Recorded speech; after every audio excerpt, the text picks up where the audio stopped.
ಮಿತ್ರತ್ವ ಬಂತು ಅಂತಂದರೆ ಅಲ್ಲಿ ಅವರು ವೃದ್ಧಿ ಆಗ್ತಾರೆ. ಸಮತ್ವ ಬಂತು ಅಂತಂದರೆ ಅವ್ರ ಮಟ್ಟಿಗೆ ಅವ್ರು ಇರ್ತಾರೆ. ಶತ್ರುತ್ವ ಬಂದಾಗ ಗ್ರಾಮ ಇವರಿಗೆ ಶತ್ರುವಾಗಿಯೋ ಅಥವಾ ಇವರು ಗ್ರಾಮಕ್ಕೆ ಶತ್ರುವಾಗಿಯೋ ಪರಿಣಮಿಸಿದ್ರೆ ಏನಾಗುತ್ತೆ, ಅವರು ಅಲ್ಲಿ ಏಳಿಗೆ ಪಡಿತಕ್ಕಂಥದ್ದು ಅತ್ಯಂತ ಕ್ಲಿಷ್ಟಕರ. ಆ ಶತ್ರುವಾದರೆ ಏನು ಮಾಡಬೇಕು ಅಂದರೆ ಜಾಗವನ್ನು ಆದಷ್ಟು ನಿವಾಸವನ್ನು ತಪ್ಪಿಸಿಕೊಳ್ಳಬೇಕು. ಒಬ್ಬ ವ್ಯಕ್ತಿಗೆ ನೋಡ್ಲಿಕ್ಕೆ ಬರೋದಿಲ್ಲ, ಒಂದು ಕುಟುಂಬಕ್ಕೆ ನೋಡಬೇಕಿದೆ. ಈ ಗ್ರಾಮ ಸಾಲಾವಳಿ ಇರುವುದಿಲ್ಲವೋ ಆ ಮನೆಯಲ್ಲಿ ನೀವು ಮಾಡಿದ ಪೂಜೆ ಪುನಸ್ಕಾರ ಹೋಮ ಜಪ ತರ್ಪಣಾದಿಗಳೆಲ್ಲವೂ ಶೂನ್ಯವಾಗಿ ಯಾವ ಫಲವನ್ನು ಕೊಡೋದಿಲ್ಲ. ಪರಿಹಾರವಾಗಿ ಈ ಒಂದು ದೀಪದ ಒಂದು ಕ್ಷೇತ್ರಪತಿ ದೀಪ ಅಂತ ಅದಕ್ಕೆ ಹೆಸರು. ನಮ್ಮ ಸನಾತನ ಧರ್ಮದಲ್ಲಿ ಏನು ಹೇಳಿದ್ರೂ ಅದು ಮೂಗು ಮುರಿಯತಕ್ಕಂತಹದ್ದು, ಬೈತಕ್ಕಂತಹ ಒಂದು ಪದ್ಧತಿಯನ್ನು ಅಳವಡಿಸ್ಕೊಂಡ್ಬಿಟ್ಟಿದೆ. ಹಿಂದಿನವರು ಹೇಳಿದ್ದರಲ್ಲಿ ಸಾಕಷ್ಟು ರಸ ಇದೆ, ಸಾಕಷ್ಟು ಅನುಭವ ಇದೆ. ಆದರೆ ಇದು ಮನಸ್ಸಿಗೆ ಗೊತ್ತು, ಬುದ್ಧಿ ಚೆನ್ನಾಗಿ ಗೊತ್ತು, ಮನಸ್ಸು ಒಪ್ತಾ ಇಲ್ಲ.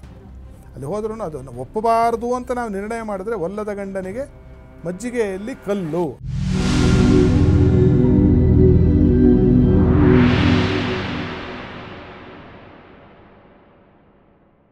ನಮಸ್ಕಾರ ವೀಕ್ಷಕರೇ, ಟಿವಿ ವಿಕ್ರಮ ಹಂಸಧ್ವನಿ ಕಾರ್ಯಕ್ರಮಕ್ಕೆ ಸ್ವಾಗತ. ನಾನು ಶ್ವೇತಾ. ಯೋಗ ಸೂತ್ರ ಮತ್ತು ಆಧ್ಯಾತ್ಮಿಕತೆಯ ಅರ್ಥಪೂರ್ಣ ವಿಚಾರಗಳನ್ನು ತಿಳಿಸುವಂತಹ ವೇದಿಕೆಯೇ ಹಂಸಧ್ವನಿ ಕಾರ್ಯಕ್ರಮ.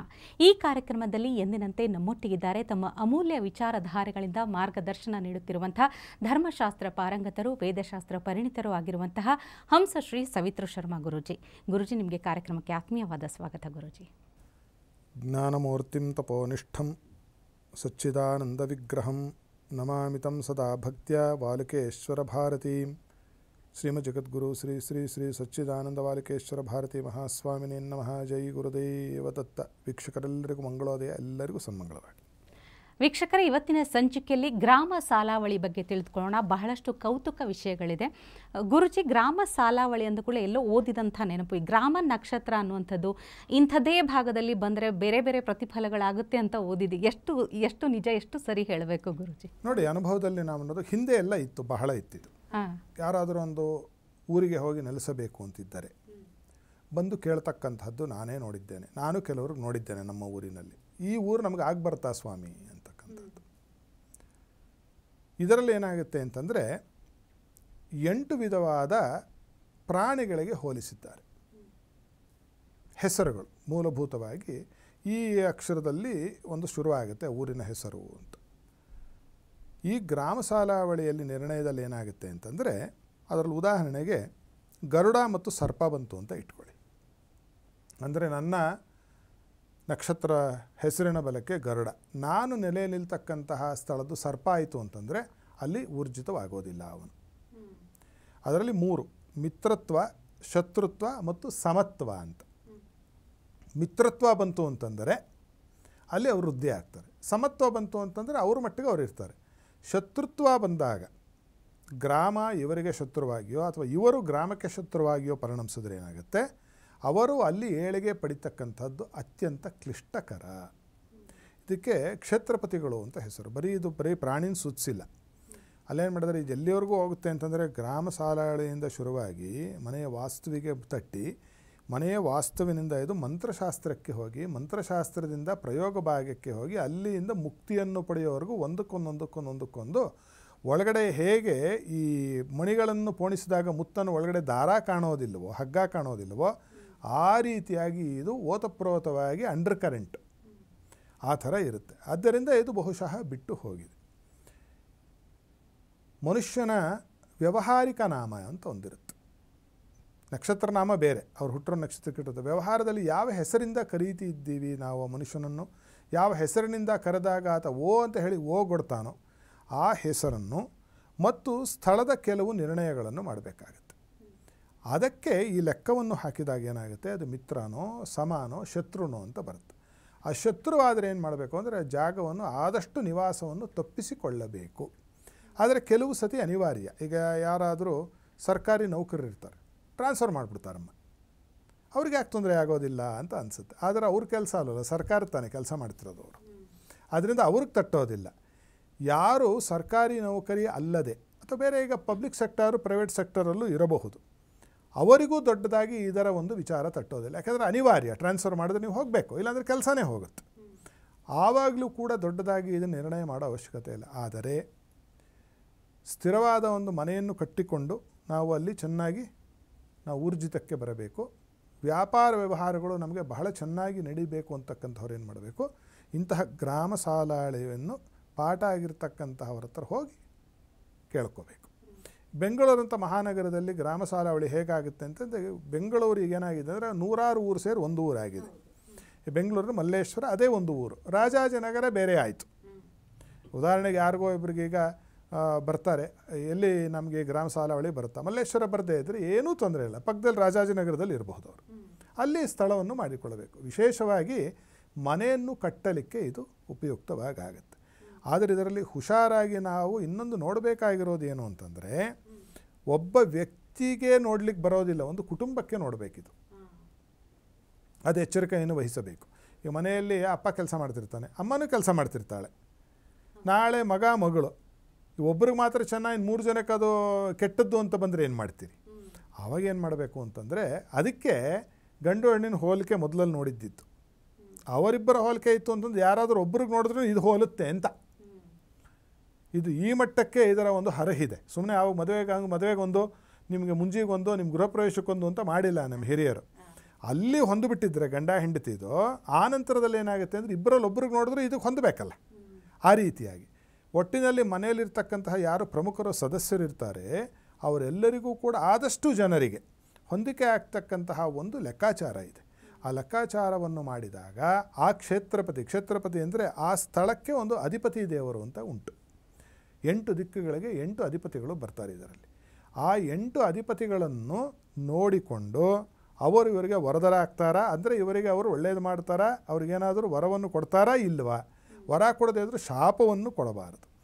ಆ ರೀತಿಯಾಗಿ ಏನಾಗುತ್ತೆ ಅಂದರೆ ಇದಕ್ಕೇನಾದರೂ ಭೂತಾರಣವ ಅಂತ ಕೂಡ ಹೇಳ್ತಾರೆ. ಭೂತಾರಣವ ಅಂದರೆ ಏನು ಅಂತಂದರೆ, ಉದಾಹರಣೆಗೆ ಒಬ್ಬ ವ್ಯಕ್ತಿಯ ಒಂದು ಹೆಸರನ್ನು ನಮಗೆ ಬೆಂಕಿ ಕಾಣುತ್ತೆ, ಅವನು ಮನೆ ಮಾಡ್ತಕ್ಕಂತಹ ಸ್ಥಳದ ಒಂದು ಗಣಿತದಲ್ಲಿ ಅಲ್ಲಿ ನೀರು ಕಾಣುತ್ತೆ. ಈಗೇನಾಯಿತು, ಬೆಂಕಿ ನೀರಿಗೆ ಬಿದ್ದರೆ ಏನಾಗುತ್ತೆ, ಆರೋಗುತ್ತೆ.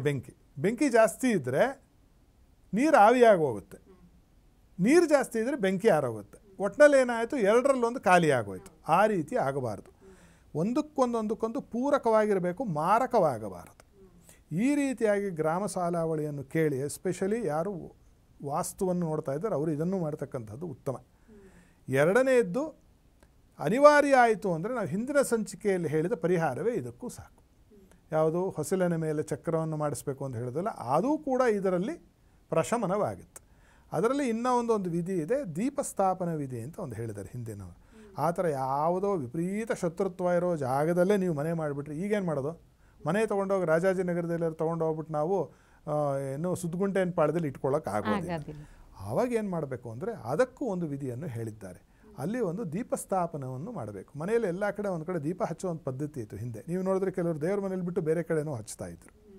ಹಳ್ಳಿ ಕಡೆ ನೋಡ್ಲಿಕ್ಕೆ ಸಿಗುತ್ತೆ ಇದು. ಇವತ್ತು ಕೂಡ ಕೇರಳದಲ್ಲಿ ಈ ಪದ್ಧತಿ ಉಂಟು. ಅಂತಹ ಒಂದು ಸ್ಥಳವನ್ನು ಶಾಸ್ತ್ರ ತಿಳಿದವರ ಬಳಿ ಹೋಗಿ ಅದಕ್ಕೆ ಒಂದು ವಿಧಿ ಇದೆ, ಅದರ ಮೇಲೆ ದೀಪವನ್ನು ಇಡಬೇಕು. ಆ ಪದಾರ್ಥವನ್ನು ಅವರಿಂದ ಪಡೆದು ಯಾಕೆ ಅದನ್ನು ನಾನು ಮುಕ್ತವಾಗಿ ಹೇಳ್ತಿಲ್ಲ ಅಂದರೆ, ನಾಳೆ ಬೆಳಗ್ಗೆಗೆ ಇದೇನಾಗುತ್ತೆ ಅಂತಂದರೆ ಇದು ಆನ್ಲೈನ್ ಶಾಪಿಂಗ್ ಶುರುವಾಗುತ್ತೆ ಇದರದ್ದು, ಅಶಾಸ್ತ್ರೀಯವಾಗಿರೋದು. ಆದ್ದರಿಂದ ಹೆಚ್ಚು ಹೇಳಲಿಕ್ಕೆ ಹೋಗ್ತಿಲ್ಲ. ಆ ಥರ ಇಷ್ಟ ಇರೋರು ಬಂದರೆ ಅವರಿಗೆ ಹೇಳ್ಕೊಡ್ಲಾಗುತ್ತೆ. ಆ ಥರದಲ್ಲಿ ಅಲ್ಲಿ ದಿನಾಲು ಸಂಜೆಯ ಹೊತ್ತಿನಲ್ಲಿ, ಬೆಳಗಿನ ಹೊತ್ತಿನಲ್ಲಿ 2 ಹೊತ್ತಿನಲ್ಲಿ ದೀಪಾರಾಧನೆ ಮಾಡಿದರೆ ಗ್ರಾಮ ಸಾಲಾವಳಿ ಕೆಟ್ಟಿದ್ದರೂ ಕೂಡ ಆ ಸ್ಥಳದಲ್ಲಿ ನಿಮಗೆ ಅನುಕೂಲ ಆಗುತ್ತೆ. ಎಲ್ಲಿ ಗ್ರಾಮ ಸಾಲಾವಳಿ ಇರುವುದಿಲ್ಲವೋ ಆ ಮನೆಯಲ್ಲಿ ನೀವು ಮಾಡಿದ ಪೂಜೆ ಪುನಸ್ಕಾರ, ಹೋಮ, ಜಪ, ತರ್ಪಣಾದಿಗಳೆಲ್ಲವೂ ಶೂನ್ಯವಾಗಿ ಯಾವ ಫಲವನ್ನು ಕೊಡೋದಿಲ್ಲ. ನೀರಲ್ಲಿ ಹೋಮ ಮಾಡಿದಂತೆ, ಮರಳಲ್ಲಿ ಎಣ್ಣೆ ಸುರಿದಂತೆ ಅದು ವ್ಯರ್ಥವಾಗಿ ಹೋಗುತ್ತೆ. ಆದ್ದರಿಂದ ಈ ಪರಂಪರೆ ಹೋಗಿದೆ ನಮ್ಮಲ್ಲಿ, ಯಾವುದು ಗ್ರಾಮ ಸಾಲಾವಳಿ. ಆದ್ದರಿಂದ ಅಂತಹ ಗ್ರಾಮ ಸಾಲಾವಳಿಯನ್ನು ತಿಳಿದವರಿಂದ ತಿಳಿದುಕೊಂಡು ಅದಾಗದೇ ಇದ್ದರೆ ಪರಿಹಾರವಾಗಿ ಈ ಒಂದು ದೀಪದ ಒಂದು ಕ್ಷೇತ್ರಪತಿ ದೀಪ ಅಂತ ಅದಕ್ಕೆ ಹೆಸರು. ಕ್ಷೇತ್ರ ದೀಪವನ್ನು ಇಡ್ತಕ್ಕಂತಹ ಪದ್ಧತಿಯನ್ನು ಯಾರು ಅಳವಡಿಸಿಕೊಳ್ತಾರೋ ಅವರ ಜೀವನ ಹಸನಾಗುತ್ತೆ, ಜೀವನ ಸುಖವಾಗುತ್ತೆ. ಗುರುಜಿದ್ರ ಜೊತೆಗೆ ಬಹಳಷ್ಟು ಜನ ಮಾತಾಡೋದನ್ನು ಕೇಳಿದ್ದೀವಿ. ಅಂದರೆ ಈ ಊರು ಬಿಟ್ಟು ಬಂದ ಮೇಲೇ ನಾನು ಉದ್ಧಾರ ಆಗಿರೋದು ಅನ್ನುವಂಥ ರೀತಿಯಲ್ಲಿ, ಅಂದರೆ ಗೊತ್ತಿಲ್ಲದೆ ಹೌದು, ಗೊತ್ತಿರೋದಿಲ್ಲ. ಹೌದೌದು, ಖಂಡಿತವಾಗಲು. ಯಾಕೆಂತಂದರೆ ಈಗ ಒಳ್ಳೆಯ ಸ್ಥಳಕ್ಕೆ ಹೋಗಿರ್ತಾರೆ, ಬಹುಶಃ ಅದು ಒಳ್ಳೆ ಗ್ರಾಮ ಸಾಲಾವಳಿ ಇತ್ತೇನೋ ಅವರಿಗೆ, ಅದರಿಂದ ಅಲ್ಲಿ ವೃದ್ಧಿಗೆ ಬಂದಿರಲಿಕ್ಕೂ ಒಂದು ಸಾಧ್ಯತೆ ಉಂಟು. ಅಥವಾ ಈ ಮನೆಯಲ್ಲಿರೋರ್ಗೂ ಚೆನ್ನಾಗಿದ್ವಿ, ಈ ಏರಿಯಾಗೆ ಬಂದ ಮೇಲೆ ಯಾಕೋ ಅವ್ರಿಗೆ ಎಲ್ಲ ಎಡವಟ್ಟಾಗ್ಬಿಟ್ಟಿದೆ. ಅದೇನಾಗುತ್ತೆ ಅಂದರೆ ಒಳ್ಳೆ ಜಾಗದಿಂದ ಒಂದು ಎಡವಟ್ಟು ಜಾಗಕ್ಕೆ, ತಪ್ಪು ಜಾಗಕ್ಕೆ ಬಂದಿರತಕ್ಕಂತಹ ಒಂದು ಸಾಧ್ಯತೆಗಳು ಕೂಡ ಉಂಟು. ಅದರಲ್ಲಿ ಇಲ್ಲ ಅನ್ಲಿಕ್ಕೆ ಬರೋದಿಲ್ಲ. ಖಂಡಿತ ಗುರುಜಿ, ಪರಂಪರೆ ಹೋಗಿದೆ ಅಂತ ಹೇಳಿದ್ರಿ, ಆದ್ರೆ ಆ ಅನುಭವ ಮಾತ್ರ ಆಗ್ತಾ ಇದೆ ಇವತ್ತಿಗೂ ಕೂಡ ಅಂತ ಒಂದು. ಆದರೆ ಎಚ್ಚೆತ್ಕೋತಿಲ್ವಲ್ಲ ಸಮಾಜ. ಹೌದು. ಈಗ ಏನಾಗ್ಬಿಟ್ಟಿದೆ ಅಂದ್ರೆ ನಾವು ನಮ್ಮ ಸನಾತನ ಧರ್ಮದಲ್ಲಿ ಏನು ಹೇಳಿದ್ರೂ ಅದು ಮೂಗು ಮುರಿತಕ್ಕಂತಹದ್ದು, ಬೈತಕ್ಕಂತಹ ಒಂದು ಪದ್ಧತಿಯನ್ನು ಅಳವಡಿಸ್ಕೊಂಡ್ಬಿಟ್ಟಿದ್ದೀವಿ. ಹೊರಧರ್ಮದವರು ನಮ್ಮನ್ನು ಬೈದರೆ ಏನೋ ಅನ್ಸಲ್ಲ, ಮುಟ್ಟಾಳ್ರು ಅವ್ರು ನಮ್ಮದು, ಯಾಕಂದ್ರೆ ನಮ್ಮ ವಿಚಾರಕ್ಕೆ ಅವ್ರು ಮುಟ್ಟಾಳ್ರು, ಅವ್ರ ಧರ್ಮದಲ್ಲಿ ನಾವು ಮುಟ್ಟಾಳ್ರು ಅಲ್ವೇ, ಬಿಟ್ಬಿಡೋಣ. ಆದರೆ ನಮ್ಮವರು ಯಾರೋ ಸನಾತನ ಧರ್ಮದವರೇ ಮಾಡಿದ್ರೆ ಏಕವಚನದಲ್ಲಿ ಮಾತಾಡ್ತಕ್ಕಂತಹ ಒಂದು ಹಂತಕ್ಕೆ ಇಳಿದುಬಿಟ್ಟಿದ್ದೀವಿ. ಅಂದರೆ ಸೌಜನ್ಯ ಹೊರಟೋಯ್ತು ನಮ್ಮ ಸಮಾಜದಲ್ಲಿ. ಅಂದರೆ ಯಾವುದು ಹಳೇದು ಮಾಡ್ತಿದ್ದು ಆರ್ಷವಾಗಿರ್ತಕ್ಕಂಥದ್ದು ಹೇಳಿದ್ರೆ ಅದು ಮಾಡಿದ್ರೆ ಏನಾಗುತ್ತೆ, ಬದುಕೇನಾಗಿದೆ ಅದನ್ನು ಹೇಳಿ. ಮನುಷ್ಯ ಬದುಕಿ ಏನು ಅಲ್ಲಿ ಹಾಕಿರೋದು ಅಲ್ವಾ, ಏನೂ ಉಪಯೋಗ ಆಗಿಲ್ಲ. ಬದುಕಿ ಯಾರಿಗೂ ಉಪಯೋಗ ಮಾಡಿದ್ದಾನೆ ಮನುಷ್ಯ?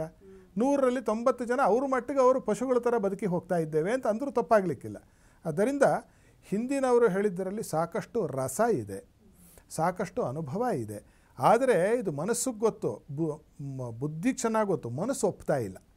ಅಲ್ಲಿ ಹೋದ್ರೂ ಅದನ್ನು ಒಪ್ಪಬಾರ್ದು ಅಂತ ನಾವು ನಿರ್ಣಯ ಮಾಡಿದ್ರೆ ಒಲ್ಲದ ಗಂಡನಿಗೆ ಮಜ್ಜಿಗೆಯಲ್ಲಿ ಕಲ್ಲು ಆ ಥರ ಆಗಿದೆ. ಆದ್ದರಿಂದ ಅದನ್ನು ಬಿಟ್ಟು ಈ ಗ್ರಾಮ ಸಾಲಾವಳಿ ಕೇಳಲು ಹೋಗೋದ್ರಿಂದ 2 ಸತಿ ದೀಪ ಹಚ್ಚೋದ್ರಿಂದ ಏನು ನಷ್ಟ, ಏನು ನಮಗೆ ಏನೂ ನಷ್ಟ ಇಲ್ಲ. ಮನೆಯೇ ಹಾಳು ಮಾಡ್ಕೊಳ್ಳೋ ಬದಲು ಅಲ್ವಾ, ಆರೋಗ್ಯನೇ ಮನಸ್ಥಿತಿಯನ್ನೇ ಹಾಳು ಮಾಡಿಕೊಳ್ಳೋದನ್ನು ಮಾಡೋದರಿಂದ ಅನುಭವದಲ್ಲಿ ಬಂದ ನಂತರದಲ್ಲಿ ಒಪ್ಪಬೇಕಾಗುತ್ತೆ. ಇದನ್ನು ನಾವು ಅನುಭವದಲ್ಲಿ ಸಾವಿರಾರು ಜನರಿಗೆ ನೋಡಿದ್ದೇವೆ, ಮಾಡಿಕೊಟ್ಟಿರೋದರಿಂದ ಅವರಿಗೆ ಸಾಕಷ್ಟು ಒಳಿತಾಗಿರೋದರಲ್ಲಿ ಯಾವ ಸಂಶಯವೂ ಇಲ್ಲ. ಕೇಳದೆ ನಾವು ಹೇಳಲಿಕ್ಕೆ ಆಗೋದಿಲ್ಲ. ಹೇಳಿದ್ರೆ ಏನಾಗುತ್ತೆ ಅಂತಂದರೆ ಇವರು ವ್ಯಾಪಾರೀಕರಣ ಮಾಡ್ತಾ ಇದ್ದಾರೆ ಅಂತ ತಿರುಗಿ ಅದಕ್ಕೂ ಮೂಗು ಮುರಿತಾರೆ. ಅವರು ಕೇಳಿದರೆ ಅದರಿಂದ ಗ್ರಾಮ ಸಾಲಾವಳಿ ಇದೆ ಅಂತಕ್ಕಂಥದ್ದೇ ಹೋಗಿದೆ ನಮ್ಮಲ್ಲಿ. ಅದಕ್ಕೆ ಇವತ್ತಿನ ಸಂಚಿಕೆಯಲ್ಲಿ ನೀವು ಕೇಳಿದಿಲ್ಲ, ಗ್ರಾಮ ಸಾಲಾವಳಿ ಅದನ್ನು ಬಿಟ್ಟು ಹೋಗಿದೆ ಆ ಪರಂಪರೆ.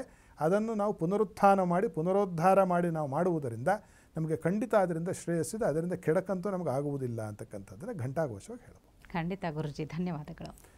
ಸಮಸ್ತ ಸನ್ಮಂಗಳ ಭವಂತು.